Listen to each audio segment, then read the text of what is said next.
I'll talk a little bit about Friday night. Had a couple days. Do you feel kind of hard done by still? Oh no, yeah, you move on. Mm-hmm. We're all professionals. Things happen. You move on. Sometimes you take away the goals and you look at the overall performance. And when you do that, it was a really pleasing one. New England are a very good side, as they proved the week before. And besides that early 10 minutes, wasn't it? That kind of was a wee bit disappointing. We all know that. The players know that.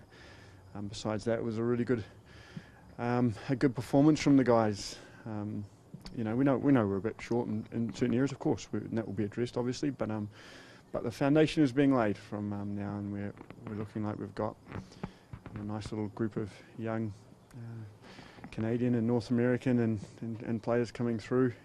That will set this club a nice future.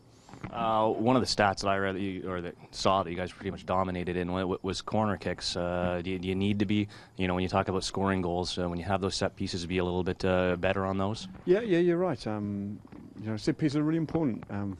We scored off 2, so we take a positive from that. Mm-hmm. We didn't score off a corner, but we're not an overly big team. If you're kind of, I suppose they're not really. They've got a couple of big boys at the back, but a couple of big boys up front. But we're not an overly big team. But I always felt at set pieces we look dangerous. Mm-hmm. Our delivery could be better. Yeah, you're right. I think we should get a wee bit better. But we're always trying to get better no matter. If we put 2 in the back of the net and the corners, we will still try and get better.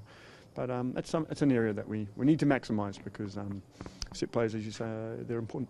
Talk a little bit about obviously going out to Portland. You guys leave early Thursday morning, and I know both teams. I think they're missing a few, as far as international call-ups, and so are you. So an opportunity for a couple of guys on this team, I guess. Yeah, obviously, we're missing our starting midfield, and we'll be missing 2 of our starting defenders, and it'll be a tough game.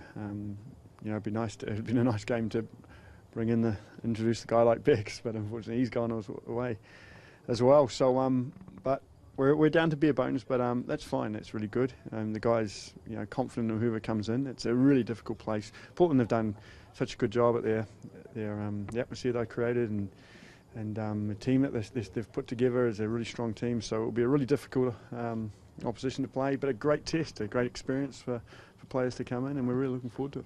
You still soak that in as you've been in some pretty big stadiums obviously throughout your career, but now that you're a head coach in Major League Soccer, to a place you haven't been to, I know you're the visiting person, but to still take that in. Yeah, of course. I mean, you love playing in front of atmospheres and big crowds and all that, and I personally used to kind of, the better the atmosphere, the tougher the crowd, the tougher the away performance. It's more enjoyable, like the other ones you remember, and you especially remember them even more when you win.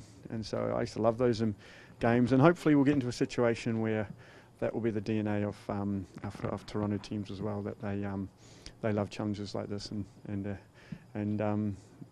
experiencing them and experiencing ups and downs in them grow you until you become a team, hopefully, that relishes opportunities like this.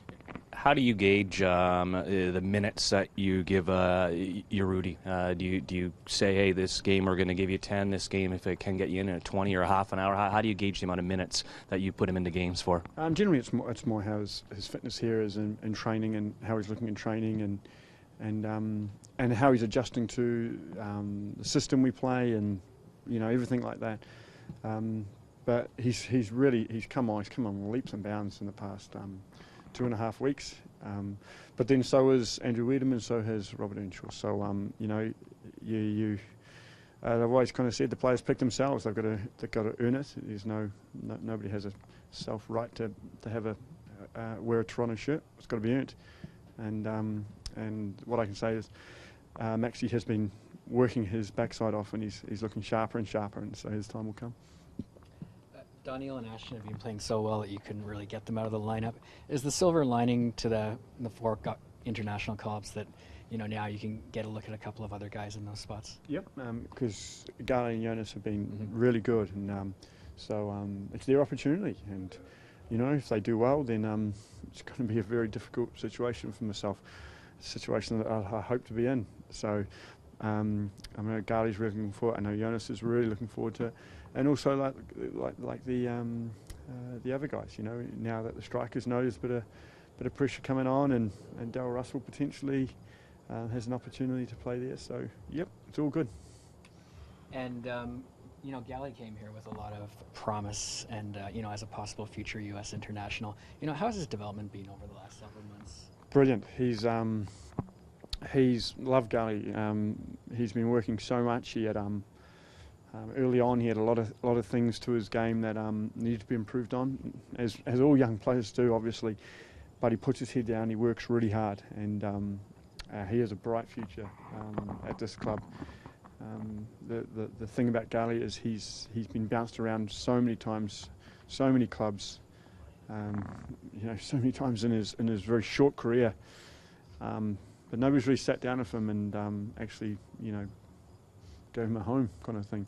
But if he keeps working hard and keep doing what he's doing, he'll have a home here for as long as he wants, because he's got a lot of potential, and between him and Danelle Henry, obviously we've got a couple of bright young sparks at the club.